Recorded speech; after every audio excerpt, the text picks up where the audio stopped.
I'm George Curtis. Welcome to It's Your Law. Each week it's my privilege to bring guests that teach all of us a little bit about the law from different angles. How it's made, how it should be made, how they wish it was made, and how it's enforced and not enforced, and should be enforced a little more evenly. We should all be responsible citizens. That's probably the most important job in this country, being a well-informed citizen. I take great pride in my guests. Many of them are candidates for office, and believe me, that's not for the weak-hearted. Our country is strong because of people's willingness to get their ideas out in front of us and have us vote who we want to represent us. And we have a wonderful opportunity here in Winnebago County coming up shortly. We're having an election, nonpartisan, county executive, and most of us don't begin to know the number of times a day and places of importance that county government affects us, our children, our schools, our highways, our lives. And we have three very capable people of totally different backgrounds running to be our next county executive. It is my privilege to have one of them here today. Gordy Hintz, thanks for coming. Thanks for having me. Well, I think we have to begin, for those people who don't know, you've had quite a few miles of public service already, and I know that you graduated from Oshkosh North, right here in Oshkosh, so you're a local, you're a native. I knew your dad, I think he was mayor, and I've had the privilege of sitting at a couple of banquets with him, and I think he was a very intelligent, concerned citizen. But starting with Oshkosh North, tell us where you've been. Well, I'm born and raised in Winnebago County. I live with my wife Liz and my two kids in Oshkosh. Both my parents ingrained in me the value of public service. My mom was on the Zoning Board of Appeals. My dad served on the City Council. I've always been interested in public service and in government, and I've had more than 20 years working at the federal, state, and local level, including 16 years in the Wisconsin State Assembly, 4 of which I served as minority leader, and 4 in which I served on the State Budget Committee. And I think that experience is especially relevant to the role of the county, given that county government is sort of an arm of the state. A lot of the state mandated services are fulfilled by the county. I've got a master's degree in public administration. And I wanted to be working in local government was my first priority, being in the legislature. I worked at the local level in Long Beach, California, as a management assistant, as a budget analyst. And then I worked, my first job out of college was with U.S. Senator Herb Kohl in Washington, D.C. So I've, kind of covered, understand the operational and political decision making. But, serving the public as a servant leader is something that I've always believed in, and believed that government has a positive role to play in creating opportunity in people's lives. And that's something I think I got from my parents, and something that really carries me today. And you've been associated with other people in Congress, with Tommy Thompson. You really have had a lot of experience with people on both sides of the aisle in terms of how legislation is made. Yeah, when I was in graduate school, I served as a research assistant on Governor Thompson's Commission on State and Local Partnerships, which was an effort to try to see how we improve, and we're still trying, the state and local model that we have in Wisconsin. We have a lot of units of local government. The state is responsible for some of the funding and some of the mandated services.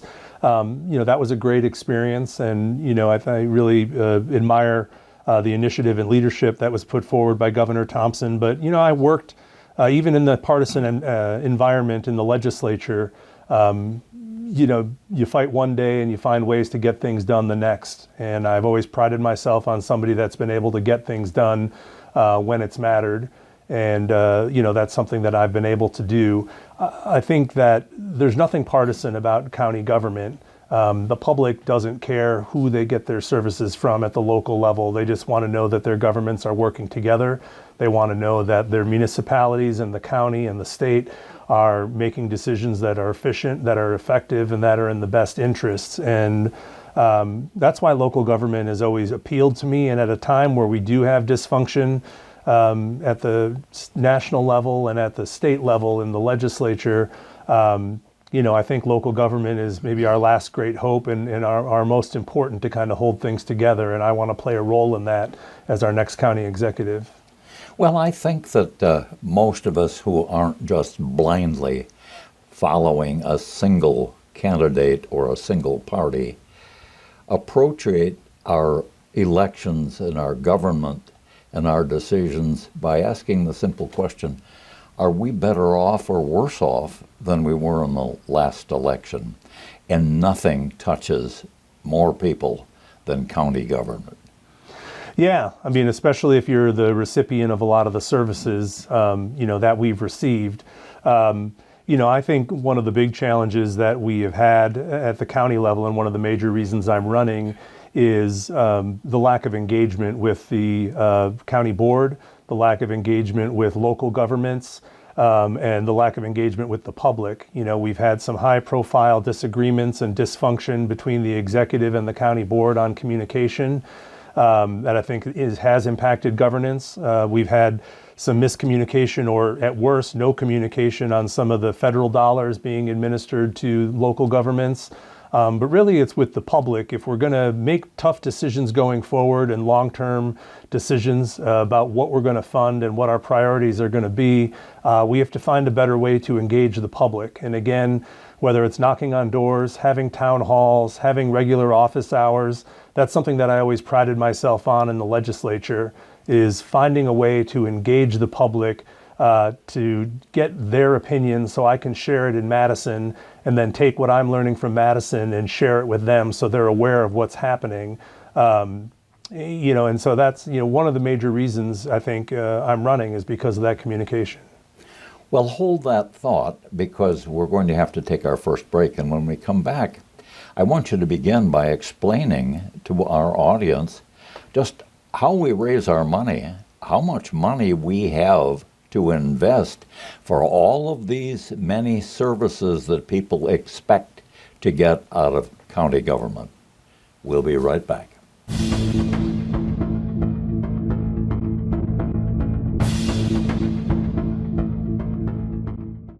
Welcome back to It's Your Law. My guest is Gordon Hintz, who is one of the three candidates for county executive.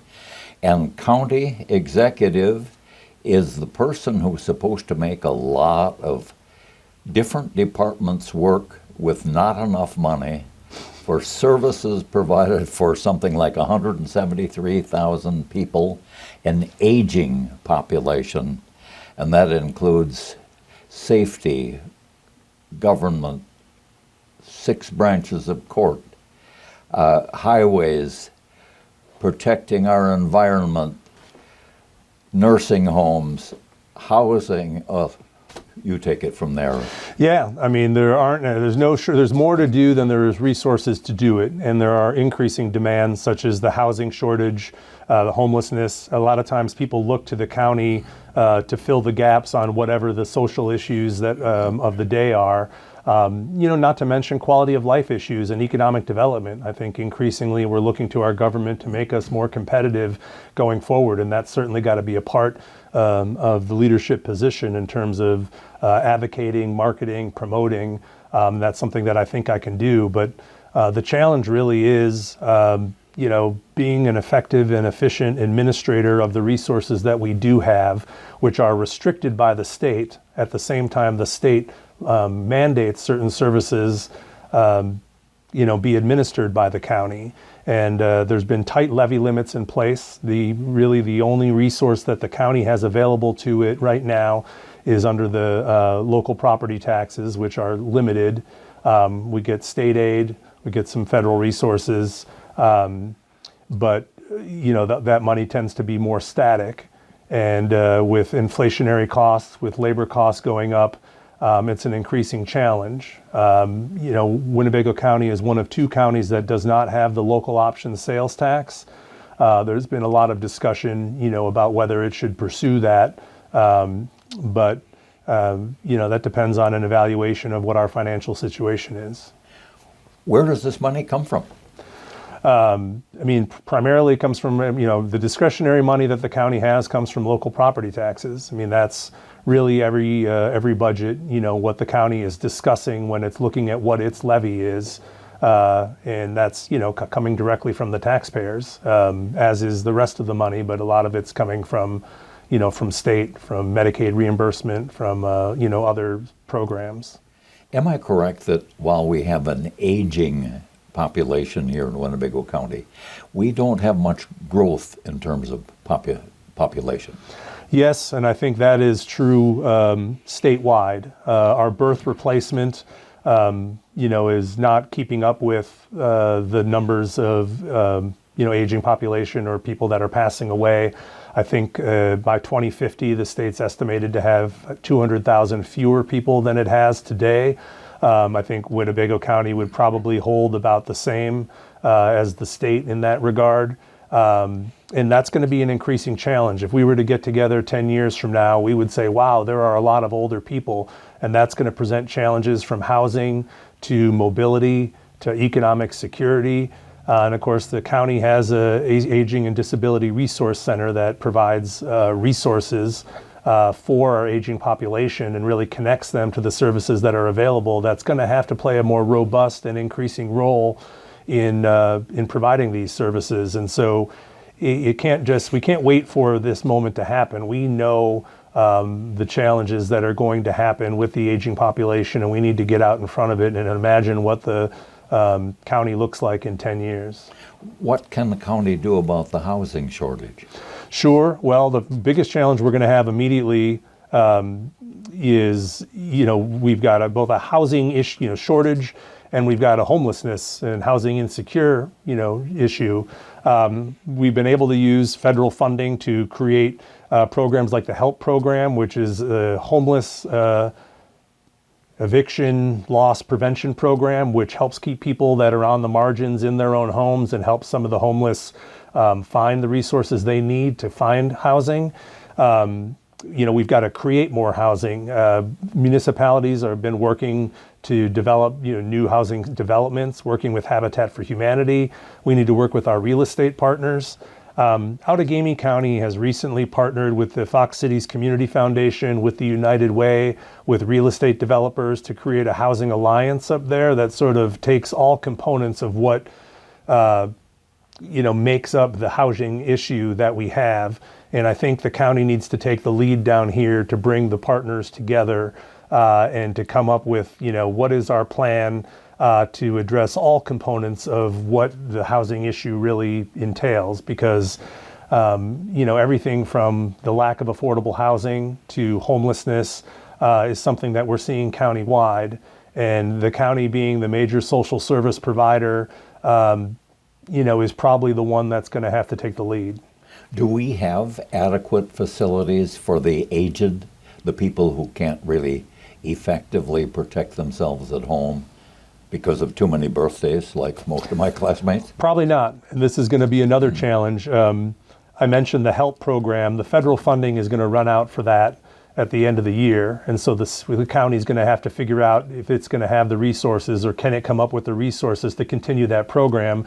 The same challenge is really facing Parkview right now. We know there's demand for the bed space at Parkview Nursing Home, a county facility that gets great reviews, that does a lot of creative things. But we don't have the staffing right now to fill the beds, and we need to find a way to pay the people that work there enough so we can get people there, so we can fill the beds. And if we have to look at rehabilitative units and some other income generating beds, to be able to do that, then let's do it. But with the shortage that exists, I expect it only to get worse. Somehow addressing, making sure we're maximizing Parkview for the facility that it can be has to be a priority. Well, it sounds to me like local government, like federal government and state government, has too many demands, needs, responsibilities, and not enough money, combined with a difference of opinion between the various candidates as to the priorities. Now that's my lob for our next session. Okay. We'll take a break and be right back.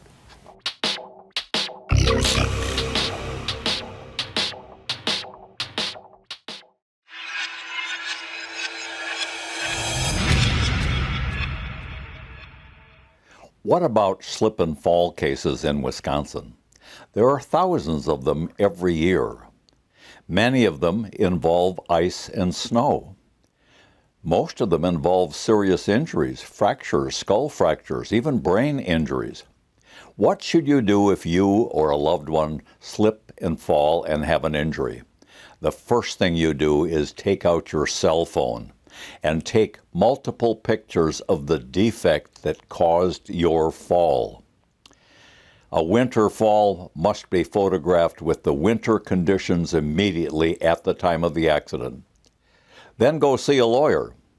And going to the lawyer next summer, when the ice and snow is gone, makes it very, very challenging to have a successful result. So the first thing you do is document the defect that caused your accident and injury.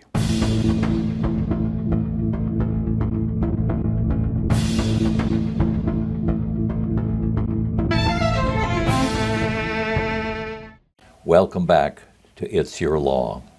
We have three interesting candidates with three different plans for how to best utilize your money for the services that we need in Winnebago County. Today's guest is going to tell us his plan. It's your podium. It's my podium. Great. Well, look, I'm running to create a stronger, more prosperous Winnebago County. Whoever the executive is really, the administrator and going to have to effectively and efficiently manage resources. We know there's more demands for programs than there are resources that are available. We have to do constant program evaluation and support what works and, eliminate or reduce or get rid of what doesn't work. But before we develop priorities, we need to get input from the public by engaging them. We can't simply decide on our own what the priorities need to be as county staff, and that's why communication is a huge component of why I'm running. Policy analysis entails understanding what you're doing. What are the programs that we are running right now? How effective are they? How efficient are they? What are other counties doing? How can we work with our nonprofit partners? How can we work with our local municipal partners to more effectively and more efficiently do service delivery? Again, the public usually doesn't care about the outcome, who's providing the service, as long as they're getting the service that someone is showing up, when they need it. I'm someone who has a background at the federal, state, and local level that I think. As a former budget analyst, as someone with a master's degree in public administration, is uniquely qualified to be an effective administrator of the Winnebago County. Again, I think there are other roles within the county, not just internally administering, but externally promoting and selling to the public and to the community what it is we're doing and why. Because we're going to need to generate support for a lot of the things that we're ultimately doing. So, I trust myself as someone who's going to effectively and efficiently administer the county, someone who can engage with the county board to get support and to end the dysfunction, to partner with other local governments and to engage the community, in a way that we have buy-in and investment on what county government needs to do going forward.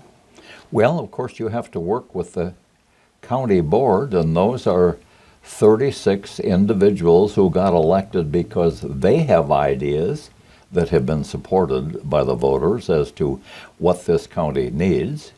You've got to deal with a whole lot of employees, and I know what it's like to deal with 5 or 6.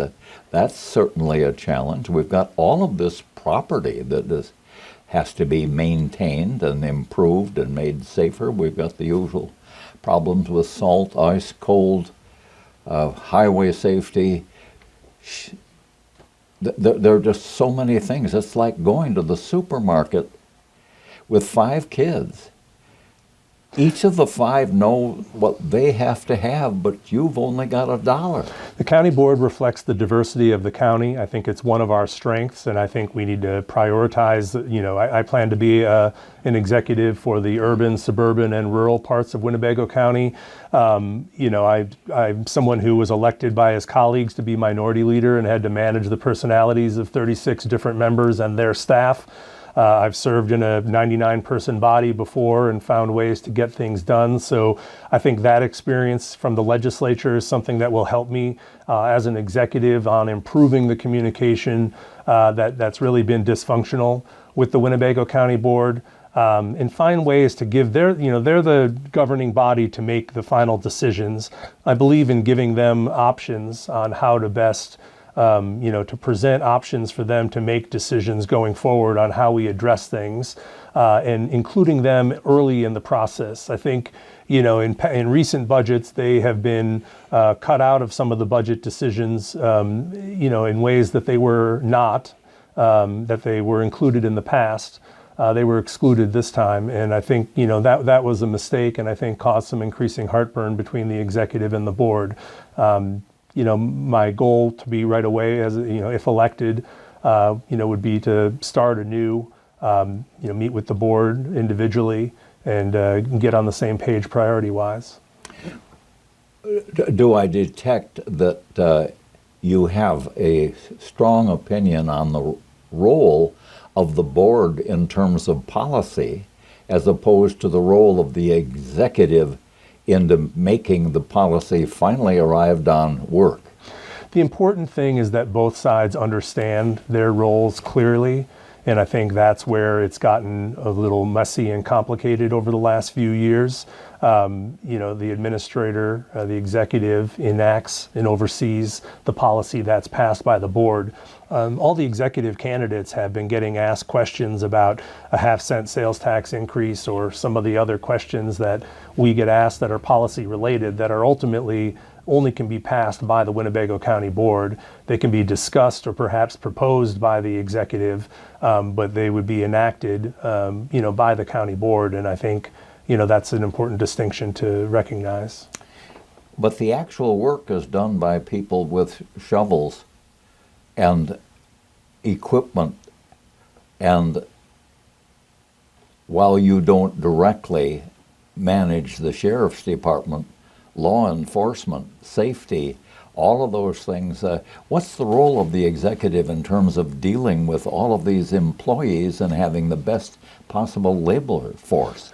Well, I mean, the county has to come up with the resources to make sure that we have, that we're filling jobs, to do things to make sure that employees feel appreciated, that we're, dealing with morale, that we're making it easy to apply for jobs. We didn't even have efficient, effective online application process, at a time when we should have until recently. In some cases, I don't even know if we have it. I know that's been one of the issues with filling some of the jobs for CNAs at Parkview that we would like to have had. But the buck's got to stop with the executive, with all of these different departments and agencies. The budget is the biggest thing that we do annually, and that's what funds these departments. And we're going to have to come up with a way to make sure, a budget is about priorities, and it's got to reflect the priorities of the county, including the men and women who work for Winnebago County. Well, you have to have a clear vision, and then you have to be a salesman, because you have to make this sale to the county board, to the public, to the voters, to the employees, to the management at Parkview, for example. It's quite a job. How much money does it pay? The county executive? That's right. I don't think anybody that enters public service, at least for me, has been doing it, for the money. It certainly is. It is well compensated position, but the reality is, back to the point you just made, my communication skills are one of the things that I think would make me effective in dealing with the county board, in dealing with the public, in dealing with department heads, and I think it's a skill that I've used effectively in my other public service positions, and why it makes me the strongest candidate for county executive. Well, I thank you for your approximately 30 years of service to the citizens of this country and this state and this place. And I congratulate you that you're willing to continue to do this and put your ideas out there and stand back for the A or the nay from the voters. Thank you. I appreciate the opportunity. Thank you for being on the show. Thanks. And thank you, ladies and gentlemen.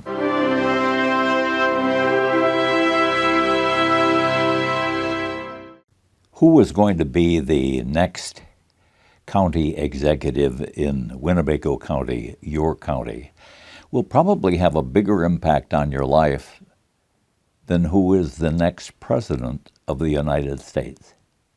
Yet it's going to be decided very shortly in a nonpartisan, no political party election.